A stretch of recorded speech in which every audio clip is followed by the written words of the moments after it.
If you dream of making curries but think it's too complicated, you are wrong, and I'm going to show you how wrong you are. I'm going to show you how to make simple, delicious, easy curries that you can make in one pot. So let's get cracking.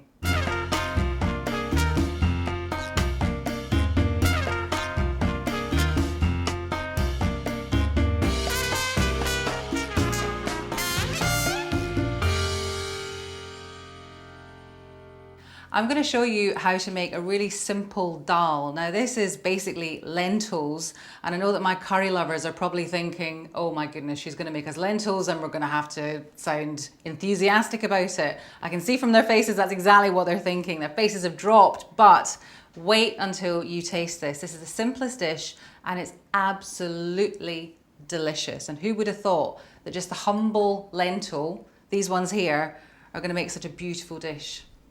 There's so many different types of lentils. This one that I'm using is called Chana Dal. There are lots of different types. I use this type because it's nice and whole. You can get split lentils, but I just find that the dal that produces is a little bit mushy.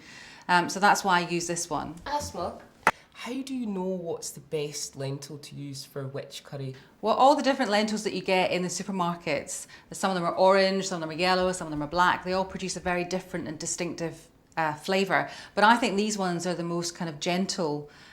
They still pack a punch because of all the spices you put in them, but they're very gentle, and also they're quite whole, so you don't get that mush that you can get. They stay whole and just think they look really attractive, which is why I use them. But everyone has their own preference. So I'm using Chana Dal. This is it in its packet form. You can get it in the supermarket. There's nothing that I'm cooking that you cannot get in the supermarket. So you get 1 cup. Now when I say 1 cup, I mean find your favourite mug and just stick with that. So you're going to use 1 cup of lentils, which is here. And you're going to put that into your pan. Just get that over here. So in they go. They've been washed, obviously. And then using the same cup, 4 cups of water, which I've got over here. Seems like a lot, but those lentils are hard and you want them to soften. So let's start with the garlic. About half a head of garlic, half a bulb. So that's about 6 cloves. Just chop them up. So in goes your garlic, straight into the pot. This is a great recipe because you are literally just chucking everything in the pot.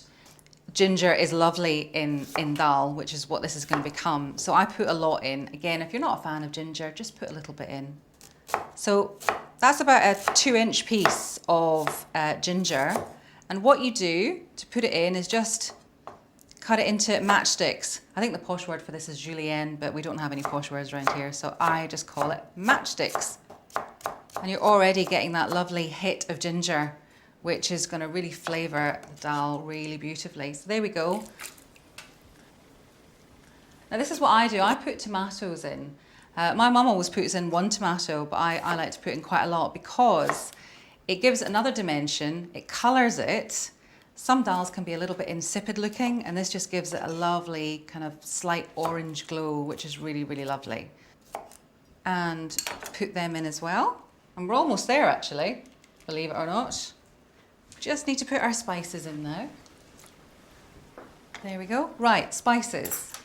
Cumin seeds, 2 teaspoons of cumin seeds. So here we go.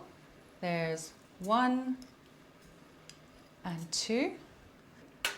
Coriander, 1 teaspoon of coriander powder, 1 teaspoon of chili powder. Make sure it's the hot stuff. The next thing you put in is a little bit of salt. Put in 1 teaspoon of salt. There we go. And that is basically it. We'll just put everything into the pot. Just give it a stir around. Put on the lid. Turn the heat down to a kind of quite a high simmer and let it do its work for the next 45 minutes or so. You'll know when it's ready because the lentils will be nice and soft. Not mushy, but soft.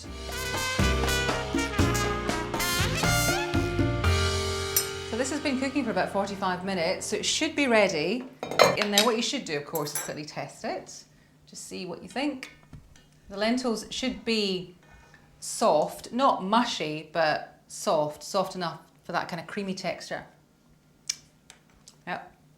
I like them just have a little bit of bite, but some people like them really mushy, but that looks about right for me.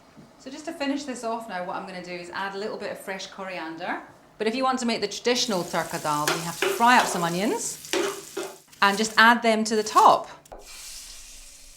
All this just from a bag of lentils, who would have thought?